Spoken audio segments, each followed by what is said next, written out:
Hello everyone, this is Donnie, aka Elevated with Dota Alchemy, joined by Jenkins, and this is episode 6 of Alchemy Answers, where we answer any questions you might have about gaming and getting better at Dota 2.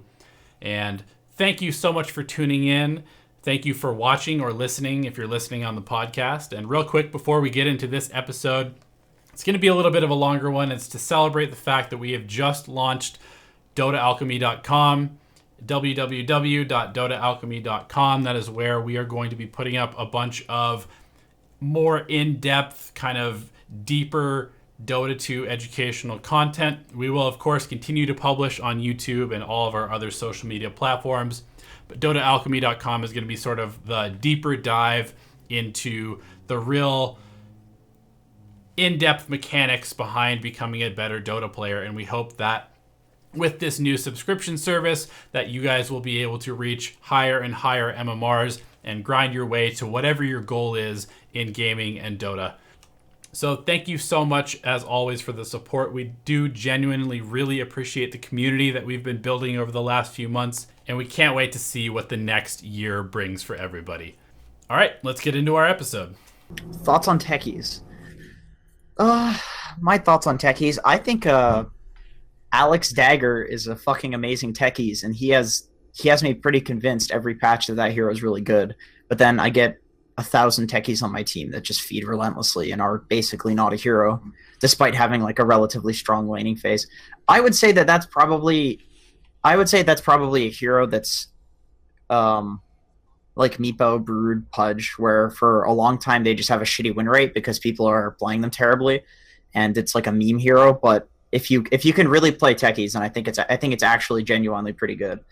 You just need to be able to put mines in places where people are actually going to die to them, and then I think laning really well with that hero also takes somebody who actually knows how to play it. I would say that hero is probably like stained by the fact that people pick it because it's a meme and then feed with it, but people aren't actually good at it. I would say Techies is probably pretty good, genuinely pretty good. Not like god tier, but pretty good.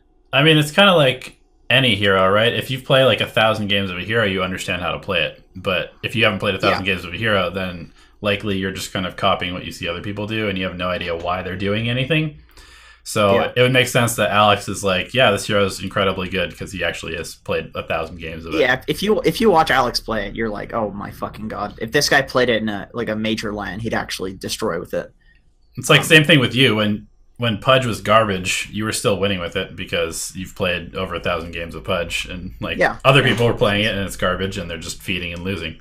I think with these heroes though, like the skill cap is higher. So like, I think with some hero like, I don't know, let's say a Jakiro, there's probably a lot less you can do than on something like a Pudge or Techies, where there's the capability of like completely, like, you know, if you kill the right person with Techies mines, you just win the entire game. Pudge, you land a hook. Like these heroes, I think no matter how nerfed they get, if you're good at them, they'll be good. All right, next question. In the predictions, there is heroes most picked. Who do you believe will be the most picked? I assume you're talking about at TI. Like, that's a good question. Where do you think the meta's headed? That's a great question. I'm pretty convinced. I'll give my list of heroes, Donnie, and then you can give your list of heroes, I guess. So I think that Necrophos is broken. I think that Weaver is extremely good and underrated and potentially broken. I think that Crystal Maiden is like obscenely broken, and most people are kind of cluing into that now. Let's see. Why do you think these heroes are broken? I think that's kind of an important part. I think briefly. I think Weaver. I think Crystal Maiden is broken because she's extremely good in like a harass sustain meta in the laning phase. Ellie, for example, my girlfriend, she's basically grinded from like she's gained like 500 MMR with this hero. She's almost immortal, which is crazy because she calibrated to like Ancient 3 or Ancient 2 or something like that. And she's doing things like stacking, like going to the offlane and then stacking a camp and then farming it with like the ulti on Crystal Maiden, for God's sakes, getting the ulti at level 6, and then she gets like 2 or 3 levels from the camp.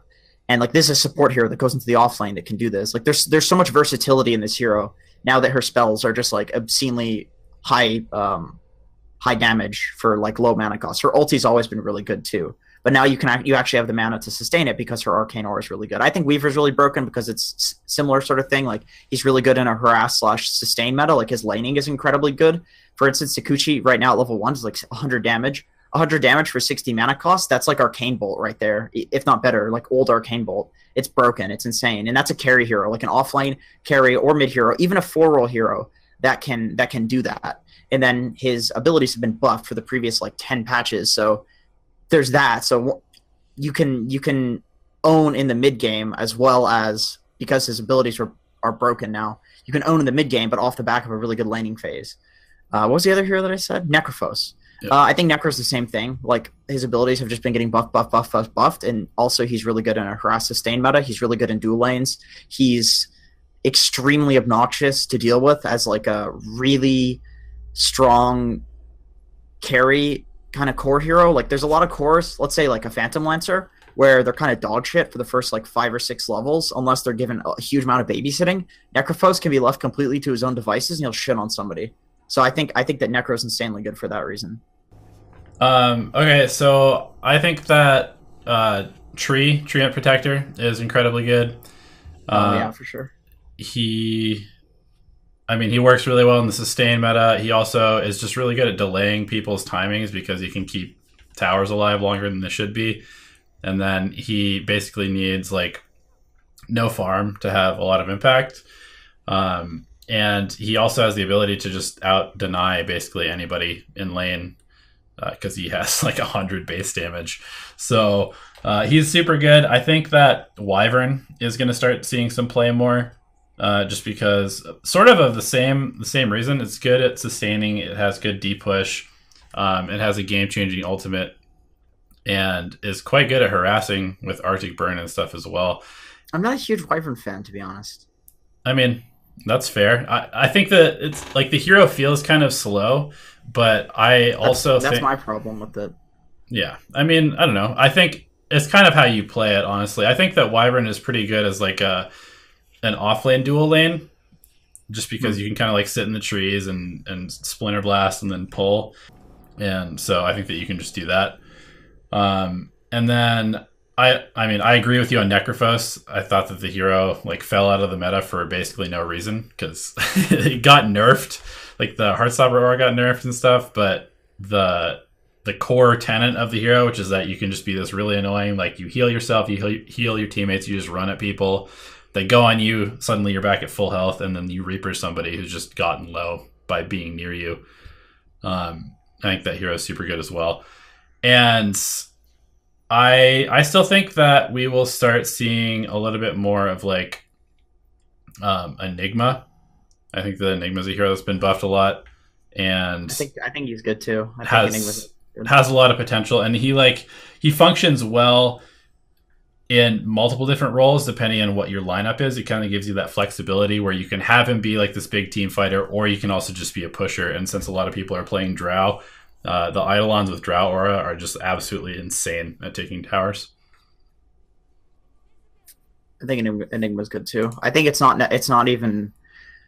I think basically what you said is correct. Like the versatility, the fact that you could play like a 4-roll and build into a what's the minus armor thing, Blightstone. You can ask any question around Dota, Samuel, by the way, but the fact that you can build a Blightstone, go 4-roll, and then just deny the offlane like a Lich and throw your Eidolons on some hero that doesn't want to get bullied by Eidolons, that's really strong. But then also as an offlaner, he's really strong as both a like a true carry and also a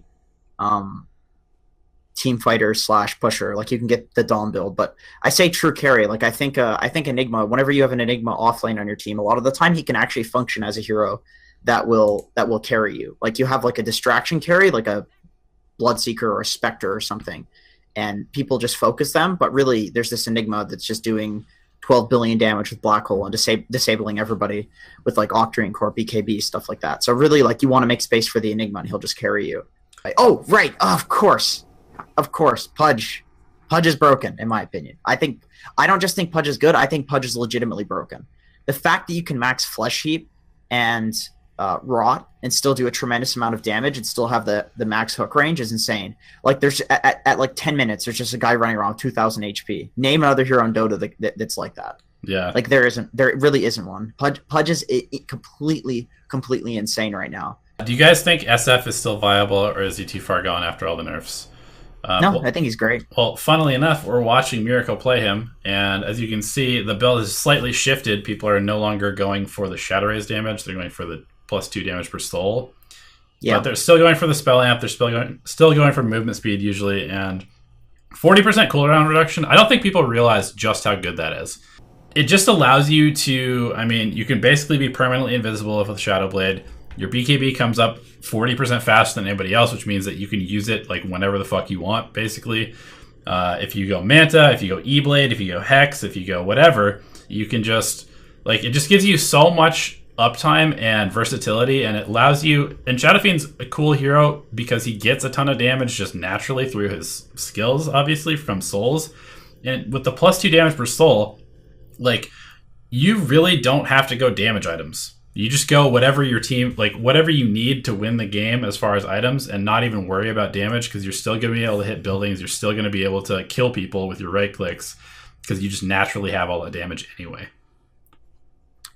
Yeah, it gives you like basically permanent invis too with the Shadow Blade, which is kind of bullshit. Yeah, cooldown reduction is broken for sure. I think SF is amazing just because he's a really strong 1v1 mid, and most mids these days are like these 1v1 heroes. Mid doesn't get ganked a lot, so SF will like just trash people in these 1v1s. Yep. And he'll even trash some of like the cancer heroes like Necrophos or Outworld Devourer, or even like Ember. Like these heroes that are really, really good and kind of player specific heroes. He is a typical mid that you can pick, and you're not going to really get cheesed at all. He can really deal with almost anything. So I think SF is really good. Yeah, so if you're up against, I was just gonna say, he's like one of the only mid heroes that you can really, like, doesn't matter what your lane is, you either destroy people or you just go and like flash farm anyway, and you have just as much farm, if not more, than anybody else in the game, regardless. Yeah, exactly. So if you're up against Beast Io, Visage, Drow, and Venge, what heroes would you draft to win the game? So in that sort of scenario, what I would recommend is basically you either choose to fight into them with vastly superior team fight. So, for example, those heroes that you listed would get completely destroyed by a Winter Wyvern because all of the summons and all of the damage, you just ult somebody and it ends the fight. And then also Winter Wyvern can counter push a lane that they're grouping up the push while you have split pushing going on. So you'd also want heroes that can kind of flash farm and push out waves and then TP back to take fights. Like one of the worst things that you can do is just kind of pick a regular lineup against a pushing lineup and be like, oh, why can't we win? They're taking all of our towers. Well, it's like, well, because when you're against a pushing lineup, you really need to be careful about choosing when to fight. And I mean, if you have vastly superior team fight, obviously it's very easy to choose when to fight because it's whenever. But if you don't have vastly superior team fight, then sometimes you need to take an advantage before you fight again or before you fight at all. And one thing with Dota is that, like, if you're pushing 2 lanes, typically there's not much of a way that a team that's pushing 1 lane can get more towers than you if they're just pushing 1 lane, even if they have a full push lineup like that. So it's very, very important to just never allow the game to get to that point where your lanes are all pushed in and they're grouped up as 5 to push, because then you have no recourse. Your only recourse is to fight them, and if you fight into a lineup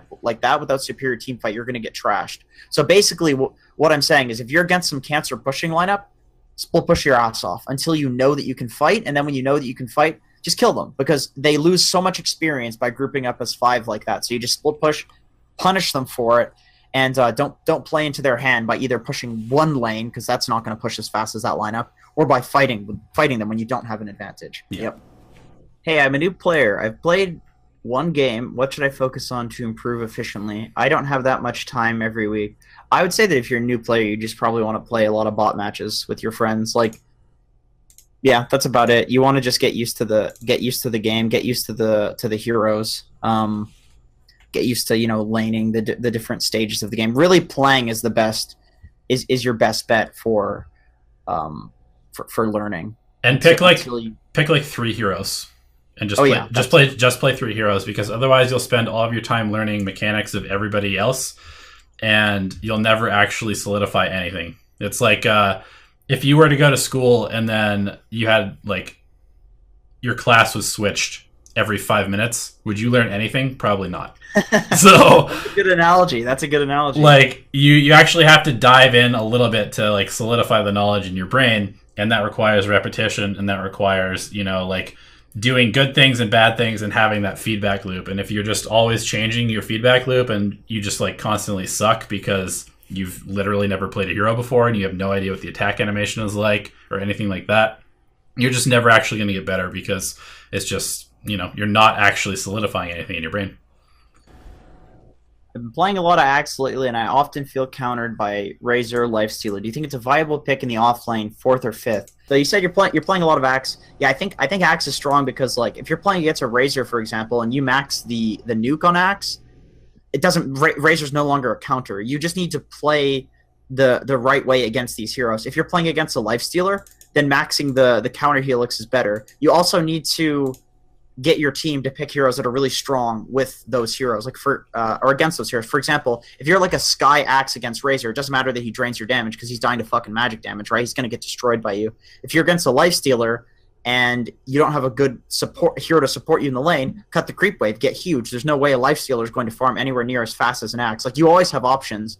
It's just a matter of not playing into the way that they want you to play, because there's a reason that Razor's considered a counter. So you just say, fuck you, I'm not going to play like that. Worst case scenario, cut the creep wave. The worst thing you can do is lane into a lane that's destroying you without cutting the creep wave. And don't jungle. Never jungle. Cut the creep wave. It's so much better. Yeah, that's a huge thing, man. Like, I feel like people, they watch Pro Dota and then they get locked into every hero has to be played exactly how the pros play it.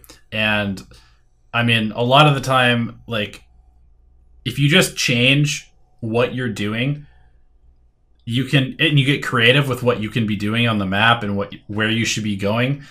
You don't have to be so stubborn. Like, okay, Axe is a hero that like destroys melee heroes. So if you're suddenly up against a Razor, like, and you're just running in melee and trying to destroy this Razor who destroys melee heroes also even harder than you do, then it's basically like the definition of insanity. So try and be a little bit more creative with how you approach problems, as opposed to just being like, well, I did this like 5 or 6 times against these heroes and it worked, but now I'm against a different hero and it's not working. So I guess I should just try something different instead of just doing the same thing. Yeah. Even just throwing a fucking wrench in their plans, like doing something completely ridiculous. Get boots and just like run around the trees nuking them. Just do something different. Brood. Is Brood more viable as a mid than an offlaner now? I think Brood is 1,000 times more viable as a mid, simply because there are not very many. In fact, I don't even know if there are any heroes that you can pick against it mid where it won't out-farm you. And the reason for that is just because there are so many camps that are so close to the mid lane, and that you can just get to those camps within like a heartbeat. Like, very quickly you can get to those camps. And the reason that that's really important is because when you're on the offlane as Broodmother, there hits a point where if you're playing against a counter, you want to cut the creep wave, but there's this weird transitionary period where like they can get a huge advantage while you're trying to transition to that point, while you're trying to build into the soul ring, where they can like cancel your clarities, they can kill some of your spiders. Like, they can gain a huge advantage in the time that it takes for you to get to the point where you're comfortably cutting the creep wave behind their tower and farming their jungle. And then also, like, once they get to that point, let's say you're dealing with like a Bristle or a Legion, once you get to that point, they can actually have enough resources, they can have enough levels to kill to kill the creep wave and then move over and start fucking with you in the jungle. Like, that's the issue. Whereas on the mid lane, you can kill the creep wave, and then within 2 seconds you can get to the camps. So that distance is like really important in my opinion, because there isn't really that transitionary period. And then also, like I said, like, if you're playing against these heroes in the off lane and you destroy them early, it doesn't matter that they counter you, it doesn't matter that you're not in the mid lane, you'll destroy them. Brood is just a crazy hero from ahead. But it's all about hitting that point first. Before they do, hitting the point where you can farm really quickly and get items before they can kill the wave and then kill your spiders. And in mid lane, you get so much more free experience, so you can do that. There's no ganks, there's no supports, like none of that happens. So you can, even against counters, you can still destroy them. And also, the mid lane has ancients. Like, Brood's so quick at farming the ancients that really early too, that like no other mid laner can really out farm a Brood, barring like a Templar assassin.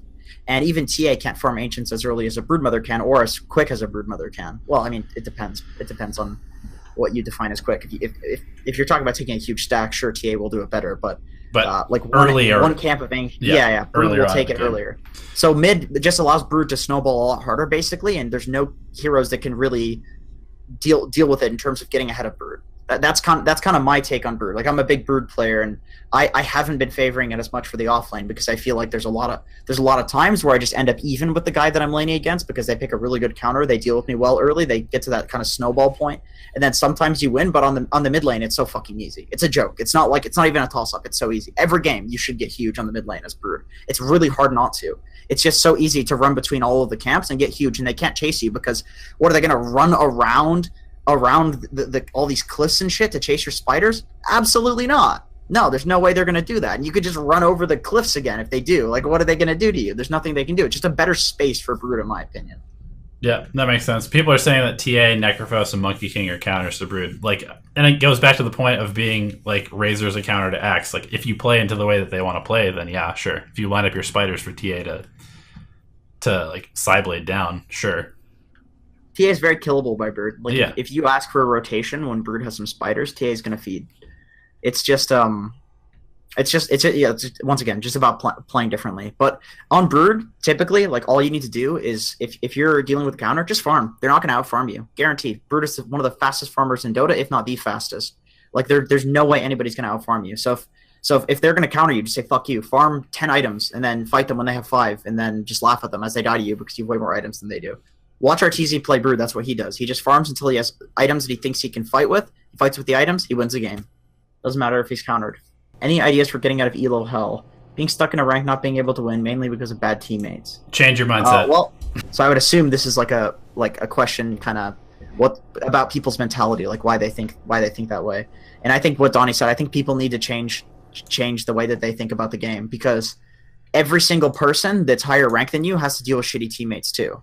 Yep. Like, it's like how do they do it? Are they gods? Are they lucky? That's completely preposterous to have that conjecture and say that everybody else in the entire planet is just getting lucky. You know, just play more and just like if it is true, maybe if you play 5 games in a day, you might have like a really unlucky day, but then just play the next day, it'll be a regular day.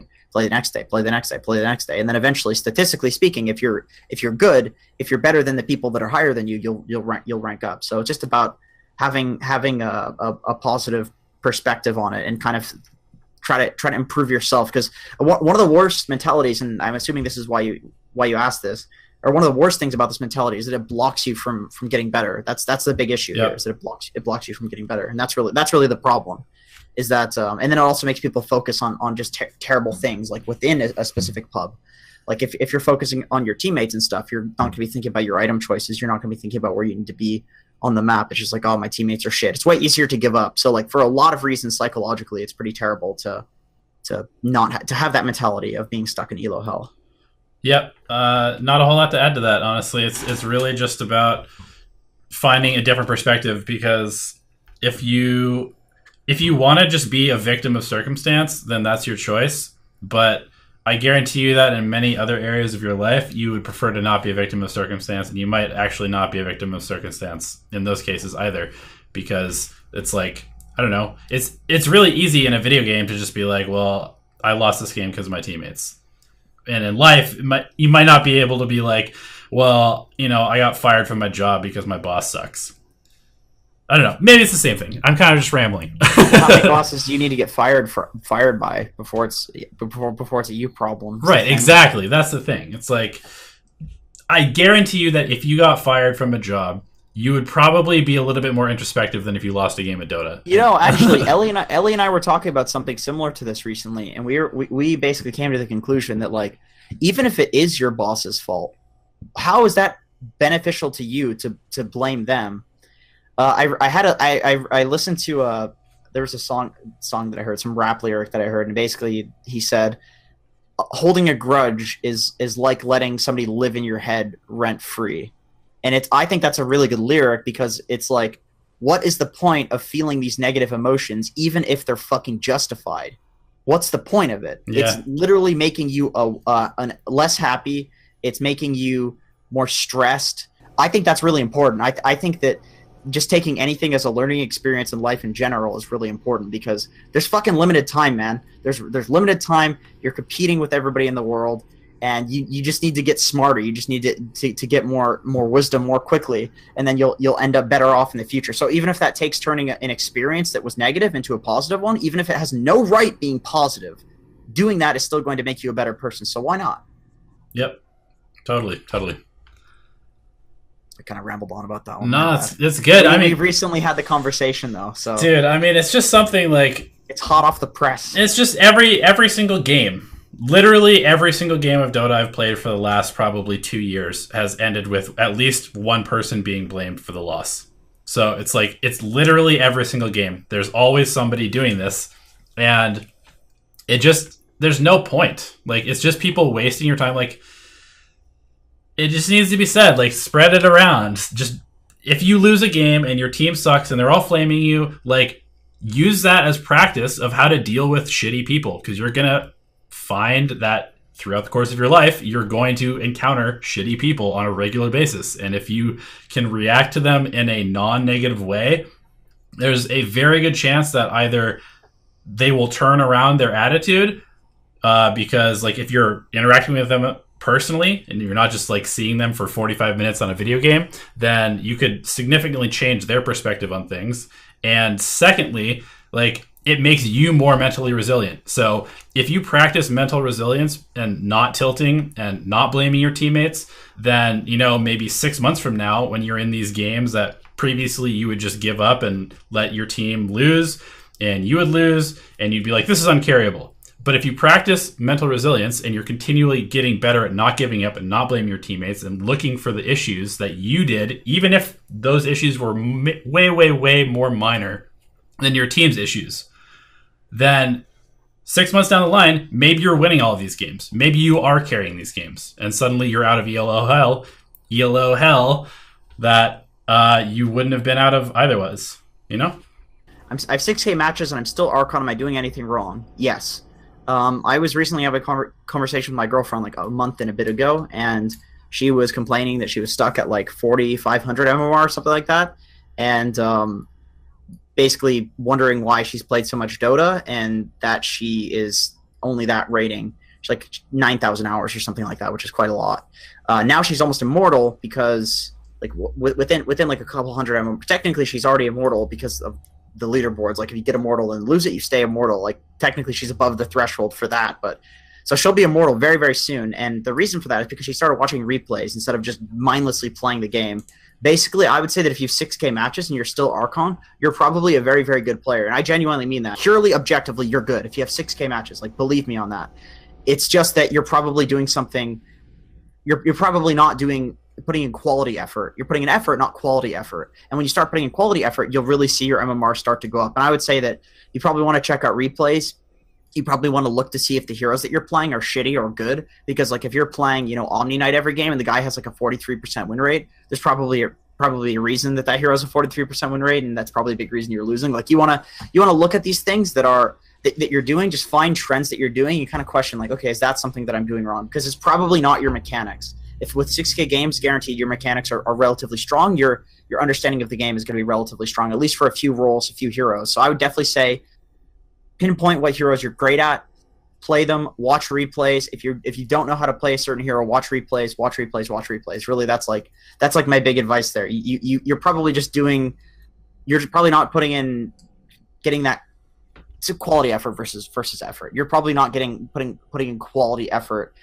Because I know a lot of people just kind of mindlessly grind, and that is definitely an impulse for me. Like, Dota players, that's just what you want to do, but that's actually not the best way to do it, especially if you have like 6K matches. You probably want to start, you know, doing like the higher level stuff, which is watching replays, going to training polygons, stuff like that. Yep, I actually am in the process of creating a video, and this is something that we're going to have actually on DotaAlchemy.com.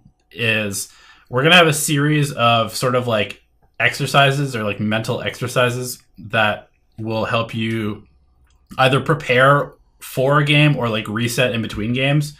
And this is something I think is actually really, really important and really valuable, is because most people, they finish a game of Dota and their first impulse is just to queue for another game of Dota. And so They finish, they look at the end screen, maybe they like flame their team, maybe they think, oh man, look how good my damage was, I'm so good at this game. And then they press play Dota, and that's it. And they're immediately back into another game, and that's over and over and over.